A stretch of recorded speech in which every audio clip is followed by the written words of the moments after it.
It's been an emotional week for me.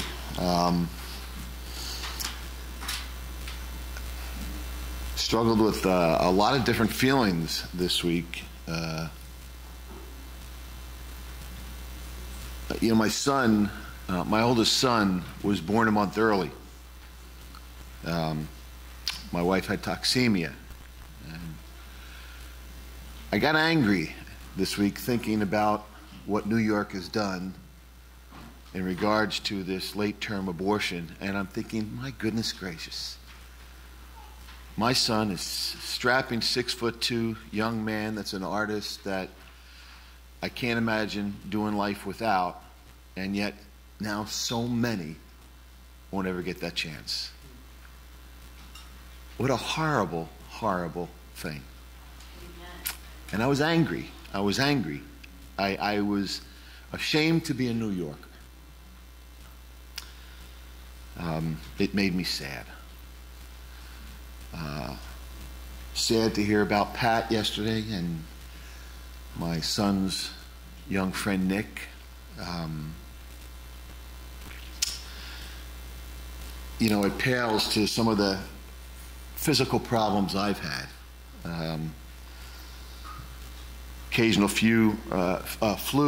I've had several surgeries, several knee surgeries, hernia surgery. I broke a bunch of bones. But I always consider those sort of battle scars because most of them were done playing sports or doing something dumb. But several years ago, I had a problem. I would hold my sermon up on Sundays and my hand would shake so much I couldn't read it. And I got a little concerned. It was a little embarrassing. So I went to the doctor and the neurologist, and they started doing a bunch of tests. They had to rule out things like Parkinson's, MS, and some other biggies. And they did. They let me know that what I had was essential, or in my case, familial tremors. And it goes from just annoying to outright disabling. I'm somewhere in the beginning, in the middle part, and it was embarrassing to go into stores and have to sign my name on a receipt, and it looked like chicken scratch. The thing really hit me when I had a teacher at my school that said, "Can you put a comment on a child's report card?" And I went down and I started to write, and I couldn't. It was embarrassing. And it's different than Parkinson's. Parkinson's you shake when you're at rest. With central tremors, whenever I try to do something, that's when it kicks in. You should have seen me trying to thread a needle one time. I think it took me half an hour. But it's really no biggie. And I know a lot of you are dealing with much more potent, life-altering problems. And I realize that many of you are dealing with them right now, and they shake the foundations of your life. And for many of us, it will be a defining moment.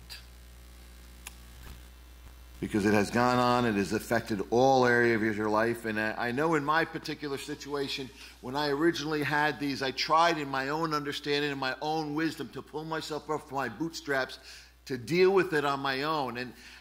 And I'll tell you, anytime you try to do it all on your own and your own strength, it never ends well. But what it has done for me is it has given me a greater appreciation and sensitivity for people that do have these physical issues. It's taught me how our physical health is in God's hands.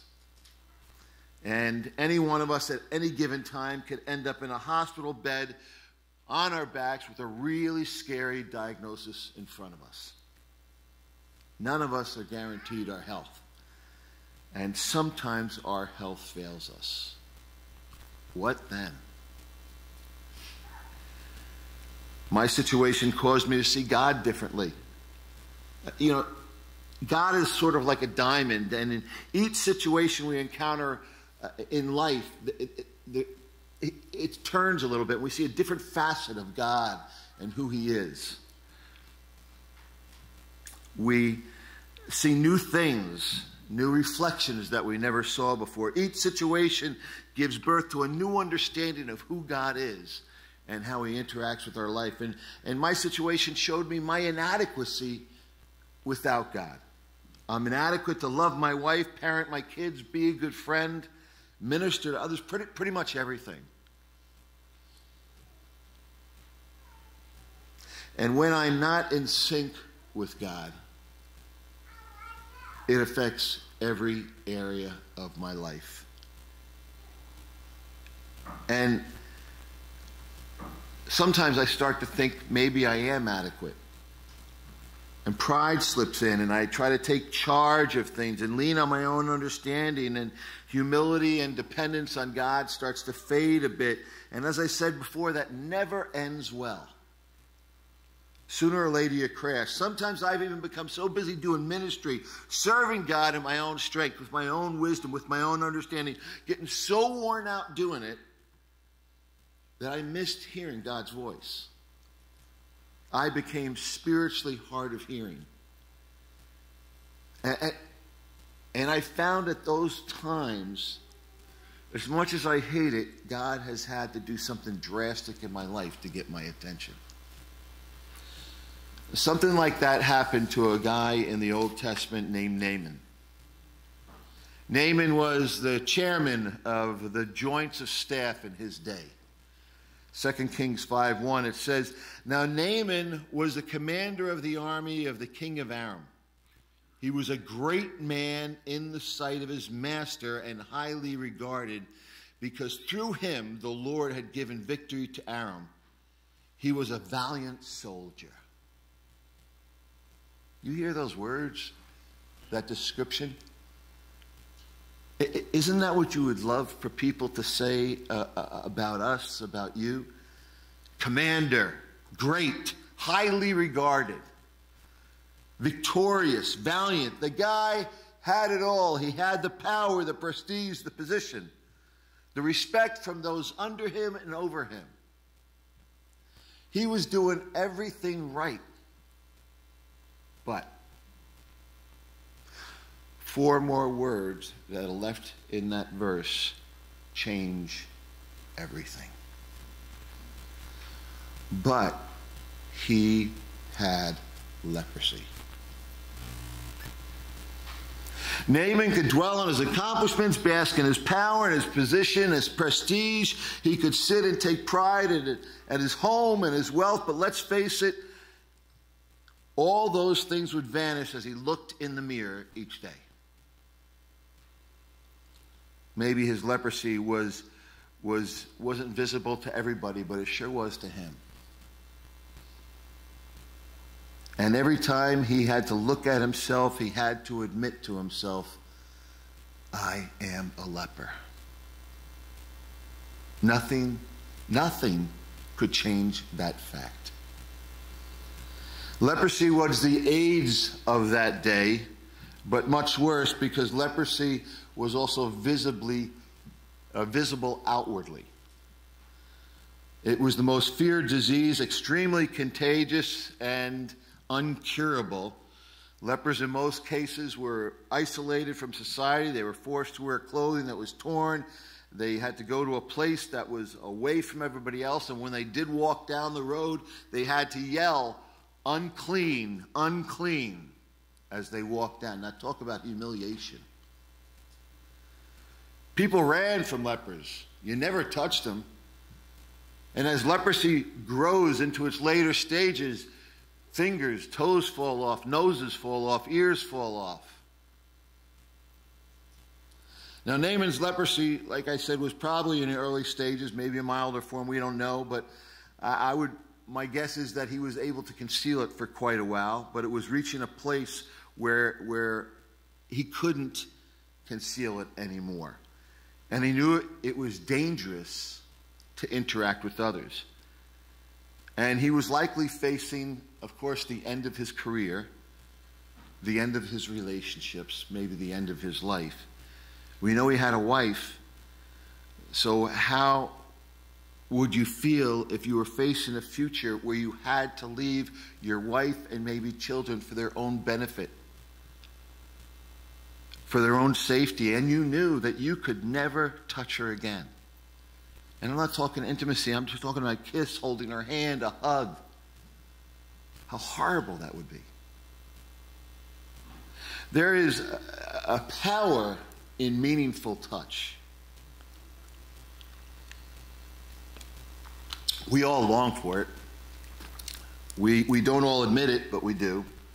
Why is it at a funeral we hug the widow or the widower? Why do we pat the shoulder of an athlete who just lost a game? Why do us men, why do we give a bear hug to our bros that we haven't seen in a long time? Or when we say goodbye, or why do we, at least many females I know do this and think this, crave to hold that newborn baby? Why is it that when my kids were smaller, I would sit down on the couch and within seconds one of them was by my side wanting to cuddle? They're big now, so I don't get that much cuddling anymore. Except Ben, who sits next to me and takes my arm and puts it around him. But I do get my hugs from my big boys. And I relish that. I love that. Jesse, whenever he comes to the house, he walks over and finds me and gives me a big hug. Gives me a big hug goodbye. Same with the others.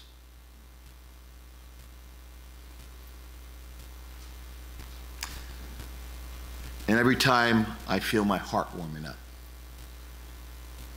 Tragic fate befell a group of babies in the 1940s. At that time, there was a theory of disease that it was spread by contact. So a psychoanalyst named Rene Spitz gathered a group of babies from orphanages, and he separated their mothers, separated those from their mothers who were in prison, and he conducted an experiment to find out whether reduced human contact would reduce the incidence of disease. So the babies were fed and clothed and kept warm and clean, but they weren't played with, they weren't handled, they weren't held. And Spitz thought that the human contact would risk exposing these children to these hazardous, infectious organisms. But what happened was that while their physical needs were taken care of, they became withdrawn. The babies became sickly. They lost weight. A great many of them died. And it is a tragic irony. The babies exhibited a huge number of infections. In one institution, the mortality rate to measles was 40% compared to the national average of 0.5. In the cleanest, most sterile institutions, the death rate was above 75%. And Spitz had rediscovered that a lack of human contact and interaction is fatal for infants. We need touch.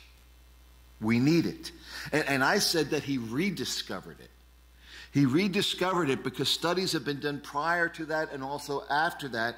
700 years earlier, Frederick II, a 13th century Holy Roman emperor, the king of southern Italy, he unwittingly conducted the first study of human bonding and the importance of touch.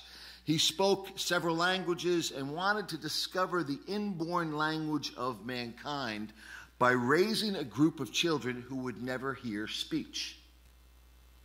So the children were cared for by foster mothers, and the nurses were not allowed to nurse and bathe they were allowed to nurse and bathe the children, but not to interact with them in any other way. Every baby died before uttering a single word. As humans, we long for touch. Touch conveys acceptance, love, worth. It promotes health. It imparts wholeness. And I love it. I relish my family and friends' hugs, the handshakes, the pats on the back. Now, you know why? Not just because I'm a human being, but because, like Naaman, I have my disfigurements too. Mine just have different names: insecurity, fear, depression, anger, pride. And I become very proficient at covering up my disfigurements. Words like blame and rationalizing and denial and ignoring. And there's a lot of other names that I could give you for covering up.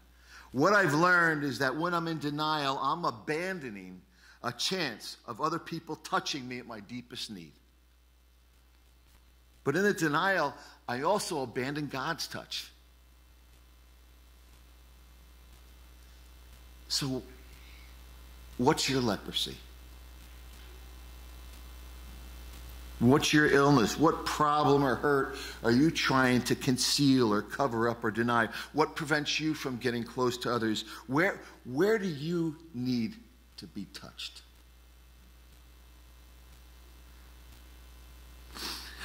Raises several questions. The first one is, where do we go for healing?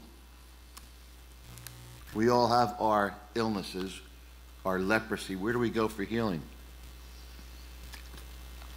In scuba diving, when you descend into the water,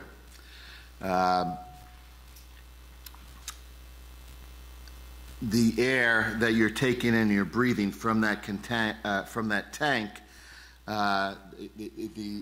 is precious. That's your life-giving source. You get the regulator in your mouth, you got the oxygen coming through, and you got to be breathing, right? We're not fish. The air compresses as you go down. So if you take a balloon, regular-sized balloon, and you bring it 33 feet down in the water, it would go from this size to this size. You bring it another 33 feet, it'll look the size of a softball. Now, it still has the same amount of air in it, but because of the pressure, it shrinks. Now, imagine if we were down 66 feet and we take that little balloon and we pump it up to a regular size with the air. And then we let it go back up to the surface fast. What happens? Boom. Well, the same thing happens with a diver's lungs. And when you're down that deep, you've been taking this air in, and as you ascend, you have to ascend very slowly so that the air that you've taken in and then the nitrogen bubbles that are in your body can disperse. And they disperse out of your pores, out of your ears, but they disperse. Sometimes if you're down there and you lose air, they say you have to do an emergency swim to the top. And they say when you do, you've actually got to breathe and blow out as you rise. Otherwise, I mean, you might not make it to the top. So you've got to equalize the pressure. Now, here's what I find interesting. If I'm ascending and I start to feel pain in my ears or my sinuses because of the oxygen, the nitrogen that's still in there, I have to stop and stay at that level for a little while so this stuff will be able to get out of my body. And then I can go up again. In fact, oftentimes if we dive deep, we have to stay 15 feet below the surface, and often the boat will have a little thing where we could just grab onto it and we just wait there for a while. But if you come up too fast, there's only one way to survive, and that is you got to go back down. People that come up too fast and they come up, they've got that nitrogen trapped in their body, and they're immediately brought to a decompression chamber. And the decompression chamber will bring them back down to the level that they were at, and they will have to stay in there for a long time while that stuff gets out of their body. How are we healed? What in the world does this have to do with healing, David? Well, here's the thing. It's the same with us if we want spiritual healing. The way up is down. The way up is down. In our world, we're encouraged to get up, to be strong if you want to heal. Tough it out, pull yourself up by your bootstraps, no surrender, will yourself out of what ails you. Those who are strong are applauded. So the idea of the way up is down is a foreign thing to them. But we need to go down if we want to feel God's touch in our lives. And the downward course course, it requires a couple things. It requires humility and trust. Notice Naaman's journey. He found the cure to his problem through his wife's captive servant. Naaman the conqueror, he found direction, help, and ultimately a cure for his problem through the nation that he had conquered. And he found that the way to get cured is through this lowly prophet, a guy named Elisha, in a conquered nation in a dirty river named Jordan. That's like you or I taking the advice of somebody that we think is foolish and dumb, not only hearing it, but actually following it. Humility is needed. Along with humility, we're going to need other people. But take a careful notice that the humility needs to come first. So where do we go for healing? Listen what it says in 2 Kings 5, verses 4 and 5. Naaman went to his master and told him what the girl from Israel had said. By all means go, the king of Aram replied. I will send a letter to the king of Israel. So Naaman left, taking with him 10 talents of silver, 6,000 shekels of gold, and 10 sets of clothing. Interesting that Naaman went to a conquered nation. It was the place where there was no threat to him. Now stop, listen. It was a place of refuge for him. Do you have a place to go like that? A safe place, a refuge, a place where you don't have to worry about putting up a defense or protecting yourself or being somebody you're not. A small group could become a place like that. Many are, but not all of them. But many are. A church can be a place like that. Some are, some aren't. Some people you may know, and their homes become a place like that. When we need healing, we need places like that. We need people like that. Israel was a place like that for Naaman. Where do we go for healing? Who do we go to for support? 2 Kings 5, verses 2 and 3. Previous verses that I just read. Now bands from Aram had gone out and taken captive a young girl from Israel, and she served Naaman's wife. She said to her mistress, if only my master would see the prophet who is in Samaria, he would cure himself. He would cure him of leprosy. Now, let's put this together, okay? This is a servant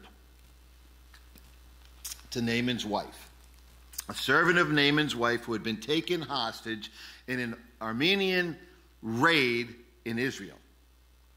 Now, she had to serve Naaman's house and tend to his wife's every need.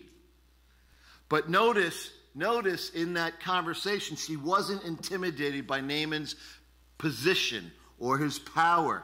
She wasn't afraid of his disease. And you don't sense really any anger in her, do you? And I have to tell you, I think I would have been really angry with the people in Aram if I was her. And I tell you, I think I would have felt really good about Naaman having leprosy. I would have thought, good for him. Leprosy, that's what he deserves. Went out and took all my people and sold them into slavery. But none of that. The servant girl was able to look past all this, and she was able to look to his pain and his hurt, and she therefore could tell him where and who he could go to for help. We need people in our lives. We need people in our lives who can look past our outward appearances, our diseases, our failures, our sore spots, and see our hurts and us. We need people who can touch us at our point of need, see our blind spots, care enough for us to not allow us to make stupid mistakes. And when we do make the stupid mistakes, care enough for us to hang in there with us. I have a group of friends that are like that. And these guys are that to me. And the great thing about them is they don't hesitate to tell me what the way it is. And sometimes they say some really hard stuff to me, and they never bat an eye. And here's why. Because they're going to tell me, and then they're going to stand next to me while I deal with it. We all need people like that, can speak the truth in love to us. While we all need somebody like that, servant girl in our life, listen, we all need to be like that servant girl to other people. I have the 4 C's of loving relationships. I have no idea where I got these, but I like them. Number 1, concern. That's like these guys and friends of mine. They speak the truth to us in love. We're told that in Scripture, right? Speak the truth in love to one another. Now, those last 2 words are key, in love. Because you have a lot of people that are going to speak the truth to you, because after all, hey, they need to know the truth. Hey, I just told them because it's the truth. I told them that because somebody had to tell them. Yeah, but you're missing the in love part. And when you don't have the in love part, all you're doing is ripping the person down. You know, here's what I think. If you can't do the in love part, you should keep your mouth shut until the in love part starts to come into your heart. Concern. 2nd, commitment. They're willing to walk through the pain with us. 3rd, confidentiality. They keep their struggles between us. And churches are notorious for this. I just have a prayer request. Well, why are you sharing that? Isn't that between you and that? Isn't that kind of private? Well, just so we can pray on it. Really? You know, how often we gossip without really thinking twice about it. Confidentiality. If that person's sharing with you, let it be with you. And 4th, consistency. They maintain regular contact with us. I have friends from college, a lot of friends from college, that I've tried to keep in touch with. And I finally came to the point of saying, I can't keep doing this one-way street deal. So I'll contact and stay in touch with those that stay in touch with me. And the wonderful thing is I have a couple wonderful friends from college, and we're in regular contact here, you know, how many years? 30 years after the fact, and yet we're still as close as we were then because of consistency.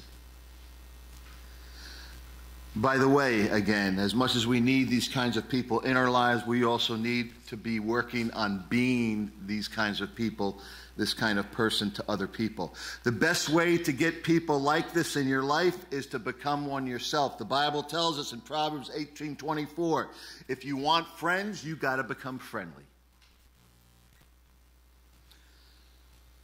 So who do we go to for support, and who do we go to for guidance and direction? You'll notice this is another who question, because there's a difference between getting support and getting wise guidance.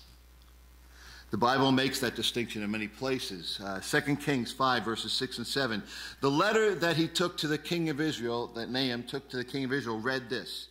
With this letter I am sending my servant Naaman to you, so that you may cure him of his leprosy. As soon as the king of Israel read the letter, he tore his robes and said, Am I God? Can I kill and bring back to life? Why does this fellow send someone to me to be cured of leprosy? See how he is trying to pick a quarrel with me. Now, hear me on this one. Naaman went to the right place. He went to the wrong person. He didn't go to Elisha, he went to the king. Some of us may go to the right place, but to the wrong person for guidance. Some people go to a small group or come to a church to seek direction, but sometimes we do that from the wrong person. Sometimes it's an honest mistake, while other times, now hear me on this, while other times it's an intentional mistake. Sometimes we go to the right place but the wrong person because we know the wrong person is going to validate what we think and what we want. They're going to agree with our plight instead of speaking the truth in love to us. Or you go to somebody that really just doesn't care. They just don't want to get involved. Naaman was in the right place, but he spoke to the wrong person. Some of us do the same thing, even in church. And then we walk away feeling frustrated and feeling, why did I even go? I got nothing out of that. You know, we do that with church. We come in and we expect to receive and get, and we walk out saying, I got nothing. Well, you went to the right place, but you went to the wrong person. Because you see, when we come to church, we're supposed to come to church to worship and hear from God.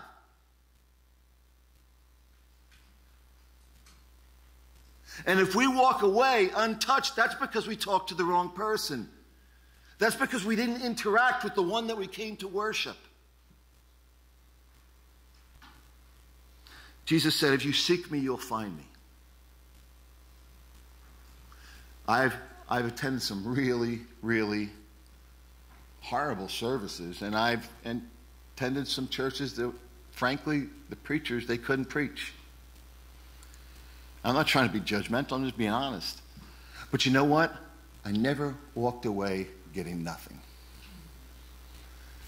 Because if you come wanting to hear God, wanting to be touched by God, you will. And it might not be through the sermon. It might not be through the sharing. It might not even be through the prayers. It might be through one of the songs.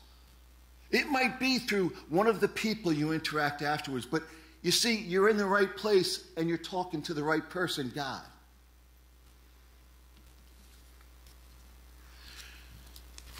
Who do we go to for guidance and direction? 2 Kings 5:8. When Elisha, the man of God, heard that the king of Israel had torn his robes, he sent him this message. Why have you torn your robes? Have the man come to me, and he will know that there is a prophet in Israel. Naaman went to Elisha in Samaria. Now, if Israel was a second-rate country, Samaria was the armpit of the second-rate country. Samaria was despised even by the Israelites. In fact, in Jesus' day, the Israelites would take huge detours, hundreds of miles, days out of their way because they didn't want to step a foot in Samaria. That's how much they hated it. There's a story of the woman of the well that Jesus interacted with, and she was a Samaritan woman. Uncalled for. I mean, Jesus broke all kinds of taboos by doing that. Now here's Naaman arriving at this hole in the ground, this wall in Samaria, and Naaman has been humble, very flexible, amiable, and he shows up at Elisha's door. And he's greeted by Elisha's servant with a prescription.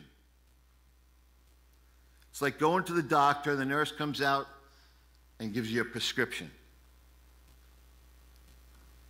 Come on, I would be like, hey, I want to see the doctor. Nurse, this is great. You give me a prescription. I want to see the doctor. That's why I came here, to see the doctor. Now, Naaman was a big shot in his country. He was used to the red carpet treatment. And here he was ticked off. Listen to him. 2 Kings 5:9-11. So Naaman went with his horses and chariots and stopped at the door of Elisha's house. Elisha sent a messenger to say to him, go wash yourself 7 times in the Jordan, and your flesh will be restored and you will be cleansed.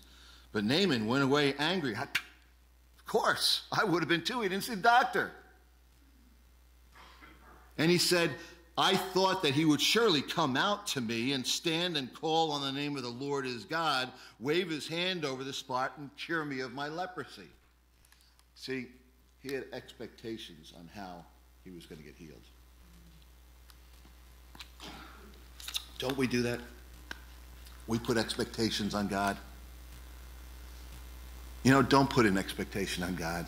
You put an expectation on God, and he can't surprise you. He's rarely going to do it the way that you expect. Listen, God rarely sends blessings to us through people that we want or ways that we think. Rich Ezel wrote a book, and he said this. He goes, if we look for God, now listen, if we look for God only in the spectacular, we may miss him in the mundane. And I'm going to finish that quote.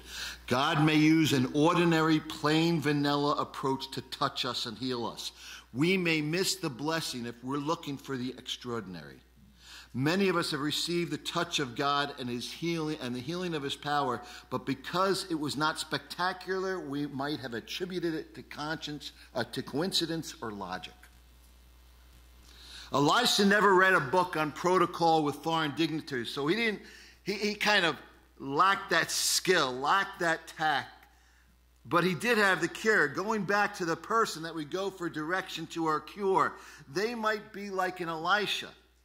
They might lack tact, but maybe somebody that we even have a tough time with. But God is using them in our lives for our treatment. Don't judge a book by its cover, but trust the Lord and use the wisdom that he gives and who he gives it through. What do we do for healing? Which leads to the when and how. Elisha's prescription for healing was bizarre. Listen, go wash yourself 7 times in the Jordan in that dirty, filthy river. I added that. And your flesh will be restored and you will be cleansed. But Naaman went away angry and said, I thought he would surely come out to me and stand and call on the name of the Lord his God, wave his hand over the spot and cure me of my leprosy. Naaman was thinking, that's nuts. Go wash myself in a dirty river 7 times and I will be clean. That's nuts. We have much cleaner rivers in my country. Plus, there's medicine there. There's treatment. Naaman doubted this would do anything, but what Naaman didn't understand was the power was not in the water, but the power was in obedience to God's word. Now listen to me. God reminded him that when he says 7, 6 will not do. What about us? God's word says for you to do something, and it goes against our brilliant logic and understanding. Are we still willing to obey, or do we fudge on it? Yeah, God, I know you said 7 times, but come on, God, 6 will do. The kicker is we don't follow God's word, and we still expect the healing. God wants us to go all the distance, not because he's tying conditions to healing, but he's testing our obedience. We may not always understand why he does what he does or the way that he does it, but he wants us to not stop there. He wants us to believe and obey even when we don't get it. Let me retrace Naaman's steps for us. He was commander-in-chief, but he caught leprosy, the AIDS of his day, and it threatened to take everything away from him, including human contact. A slave girl that he hurt suggested that he go to a second-rate country, to a second-rate prophet who lived there. Naaman heard what she said and did it. He arrived at the second-rate country only to find that he had to go to the armpit of the world, Samaria, to this second-rate prophet, and the second-rate prophet sends out his servant with a prescription that was ridiculous. Go and bathe in the Jordan 7 times specifically. Naaman got angry. But here's the thing. He humbled himself, and he did what God's message said to do. Now, I can just imagine him on the 5th time. This is stupid. Why am I doing this? This is dumb. All right, that's what he said to do. All right, there's 5. Okay, 6. 6. All right, 6. Oh, come on. This is ridiculous. But he did it. And when he dumped himself into that river the seventh time, he was touched to God.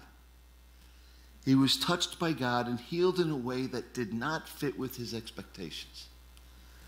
1 Kings 5, 13, 14. Naaman's servants went to him and said, "My father, if the prophet had told you to do some great thing, would you not have done it? How much more when he tells you, wash and be cleansed?" So he went down and dipped himself in the Jordan 7 times as the man of God told him.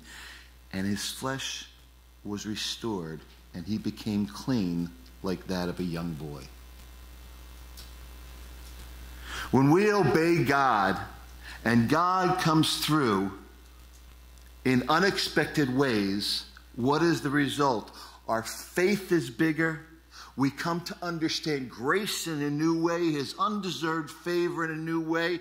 And one other thing happens. We want to serve God for doing something for us like that. And we want to serve those who follow him. 2 Kings 5, 15. Then Naaman and all his attendants went back to the man of God. He stood before him and said, "Now I know there is no God in all the world except Israel. Please accept now a gift from your servant." And the prophet answered, "As surely as the Lord lives, whom I serve, I will not accept a thing." And even though Naaman urged him, he refused. "If you will not," said Naaman, "please let me, your servant, be given as much earth as a pair of mules can carry, for your servant will never again make burnt offerings or sacrifices to any other god but the Lord." Naaman went from a sick man to a well man, from a sinner to a saint, from physically and spiritually dead to somebody who is alive and wanting to let everybody else know about the God that lives in Israel. He felt God's touch, and he would never, ever be the same. Alex was 35, and he had to go home and live with his parents. And when you saw him, it looked as if he always had a tight grip on one of his parents' arms. He had lived in rebellion, drugs, alcohol, jobs, questionable professions, women, the whole ball of wax. And his pursuit for this good life eventually came to an end when he discovered that he was going blind. Many people would have lashed out at God, but not Alex, and probably because of his upbringing. He was invited to share his story at his church one day, and he did. And he ended his story with these words: "I had to go blind before I could see God. I pray that what has happened to me will never happen to you." And then he said this: unless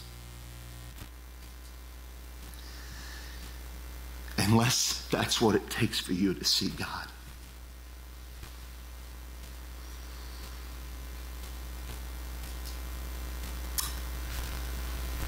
There's no other way for God to get some of our attention than to give us a little pain,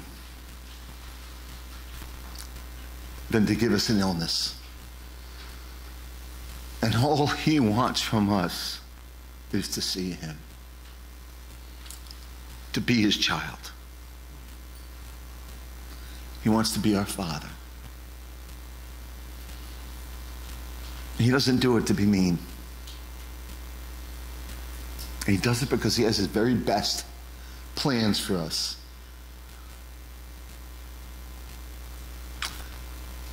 So let's take Alex's words to heart. And let's not wait until he has to give us that pain. And if he does, let's turn in the direction that we know he is. Let's look at his wonderful face.